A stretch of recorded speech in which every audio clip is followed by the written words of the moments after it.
warahmatullahi wabarakatuh. Anak-anakku semuanya yang Ibu sayangi dan Ibu banggakan, semoga kalian semua tetap dalam keadaan sehat, bahagia, dan terpenting tetap semangat dalam mengikuti kegiatan belajar mengajar jarak jauh yang tentunya Ibu sangat berharap kalian semua dapat mengikuti dengan suasana gembira dan selalu bersyukur dalam segala suasana. Untuk kesempatan hari ini, kita akan melanjutkan materi pembelajaran, yakni masuk pada kompetensi tentang teks cerita sejarah.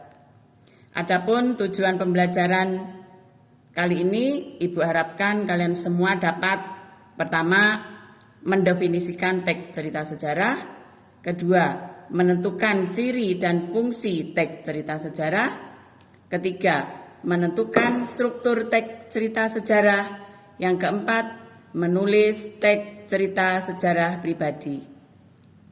Mengingat tujuan akhir dari pembelajaran ini, kalian semua harus mampu menulis teks cerita sejarah. Oleh karena itu, tentunya sebelumnya kalian harus menguasai secara teori, yakni sebagai berikut: definisi teks cerita sejarah, struktur teks cerita sejarah, perbedaan teks cerita sejarah fiksi dan non-fiksi, dan yang terakhir, langkah-langkah menyusun teks cerita sejarah.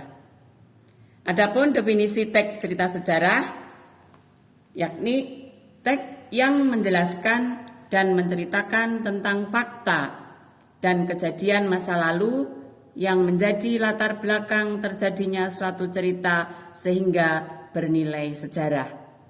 Berikutnya, ciri-ciri teks cerita sejarah antara lain: 1. Disajikan secara kronologis atau urutan kejadian. Yang kedua, terdapat struktur teks yang terdiri atas urutan orientasi, urutan peristiwa. Dan yang keempat, kebanyakan menggunakan konjungsi temporal, misalnya kata kala itu, waktu itu, dan lain-lain yang menyatakan peristiwa yang telah terjadi.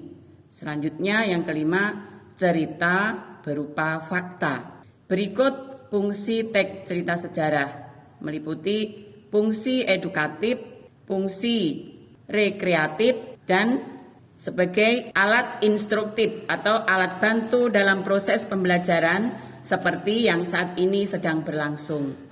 Adapun struktur teks cerita sejarah ada 3. Pertama, orientasi.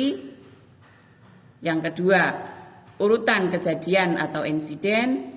Yang ketiga, reorientasi atau akhir cerita.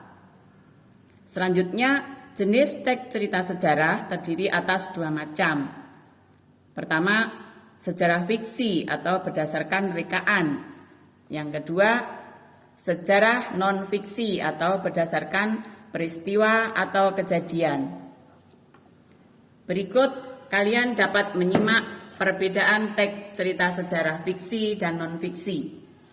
Pertama, teks sejarah non-fiksi menuliskan hal yang pernah terjadi atau sebenarnya, sedangkan teks sejarah fiksi dapat menuliskan sesuatu bersumber pada rekaan.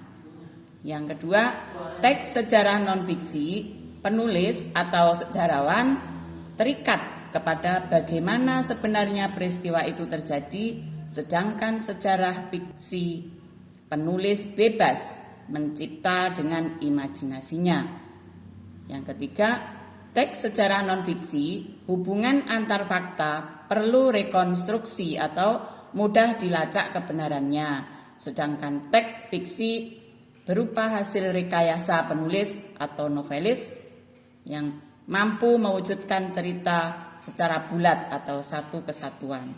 Yang keempat, teks sejarah non-fiksi, penulis terikat pada fakta terkait apa, siapa, kapan, dan di mana, atau dengan istilah adik Simba. Sedangkan sejarah fiksi, penulis atau novelis tidak terikat oleh fakta sejarah mengenai adik Simba tersebut.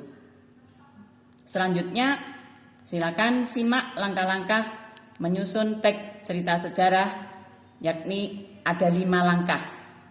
Pertama, menentukan tema. Kedua, membuat kerangka sejarah.